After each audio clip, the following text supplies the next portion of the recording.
On winter solstice, many Fuzhou families gather to eat dumplings at home, symbolizing reunion and peace. Yet today, some children's evenings are filled with homework and practice exercises.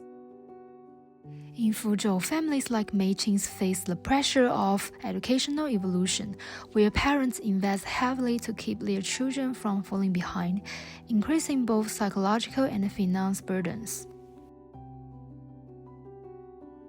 就是我们学到的知识跟考试的内容会不符合，然后呢，考出来的成绩就是不是很理想。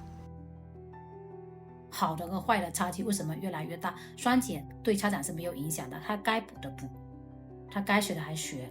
但是那些没有补习的孩子，学校又在双减。